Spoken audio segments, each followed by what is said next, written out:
નમસ્કાર બાળકો, આજે આપણે સ્વાધ્યાય 3.1ની સમજ કેળવીશું. તો અહીંયા આપણને આકૃતિ આપી છે. તેને આપણે સરળ વક્ર, સરળ બંધ વક્ર, બહિર્મુખ બહુકોણ અને અંતર્મુખ બહિકોણ તેમજ બહુકોણ વડે વર્ગીકૃત કરવાની છે. અને બીજો પ્રશ્ન છે, નિયમિત બહુકોણ એટલે શું? એવા નિયમિત બહુકોણના નામ આપો. બરાબર છે. તો હું ચોપડામાં લખીને બતાવું છું, તે પ્રમાણે લખવાનું છે. તો મિત્રો, અહીં જે પહેલી આકૃતિ છે, બરાબર, એ સરળ વક્ર છે. સરળ વક્ર છે અને કેવું છે તો કે બંધ છે. ચારે બાજુથી કેવું છે? બંધ છે.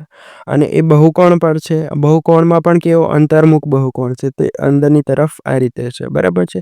તો પહેલી આકૃતિમાં તમારે આટલું લખવાનું છે. પછી જે બીજી આકૃતિ છે, એ પણ પહેલાની જેમ સરળ વક્ર જ છે. અને કેવો છે? આ પણ બંધ છે. જો બહારની તરફ છે. બરાબર. તે બહિર્મુખ બહુકોણ કહેવાશે. બહુકોણ તો કહેવાશે, પણ કેવો કહેવાશે? બહિર્મુખ બહુકોણ કહેવાશે. હવે આગળ, હવે જે તમે ત્રીજી આકૃતિ દોરી છે, તેમાં કશું પણ ના આવે. બરાબર. ઉપર લખ્યું છે સરળ વક્ર છે, એ પણ ના આવે. સરળ બંધ વક્ર પણ ના આવે. બહુકોણ પણ ના આવે. અને બહિર્મુખ છે કે અંતર્મુખ છે, એ પણ ના આવે, કારણ કે તે બહુકોણ છે જ નહીં. બરાબર છે. આમાં રેખાખંડથી બનતું જ નથી. બરાબર છે. આગળ છે, આગળ સ્ટાર દોરેલો છે. બરાબર. અહીંયા થોડી દોર્યું નથી મેં, પરંતુ આ રીતે તમારે સ્ટાર દોરવાનો છે. બરાબર છે. તેમાં પણ કશું નહીં આવે. હવે આગળની આકૃતિ, પાંચમા નંબરની આકૃતિ જુઓ. તો પાંચમી આકૃતિ શું છે? સરળ વક્ર તો છે, સરળ બંધ વક્ર પણ છે.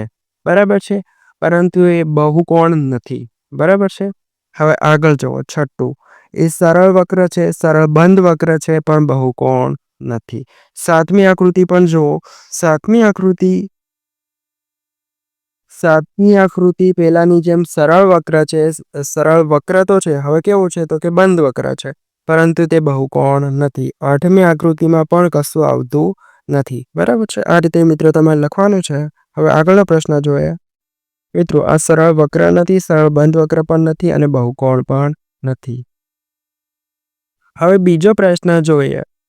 બીજો પ્રશ્ન જોઈએ કે નિયમિત બહુકોણ એટલે શું? એવા નિયમિત બહુકોણના નામ આપો જેમાં 3 બાજુ હોય, 4 બાજુ હોય અને 6 બાજુ હોય. તો નિયમિત બહુકોણ એટલે અંદરના બધા જ ખૂણાઓના માપ સરખા હોય, બહુકોણની બધી જ બાજુઓના માપ સરખા હોય. તો 3 બાજુવાળો બહુકોણ કયો? તો કે સમબાજુ. 4 બાજુ હોય તો ચોરસ, 6 બાજુ હોય તો નિયમિત ષટકોણ. તો આ રીતે આપણે સ્વાધ્યાય 3.1 લખ્યો છે. મિત્રો, તમને સમજ પડી તો વિડીયોને લાઈક કરો, કોમેન્ટમાં તમારું નામ જણાવો અને ચેનલને સબસ્ક્રાઈબ કરો. હવે પછીનો આગળનો આપણે વિડીયો બનાવીશું. ત્યાં સુધી આપણે મિત્રોને શેર કરો, ચેનલને સબસ્ક્રાઈબ કરો, અને તમારો ખૂબ ખૂબ આભાર. કોમેન્ટ કરજો મિત્રો.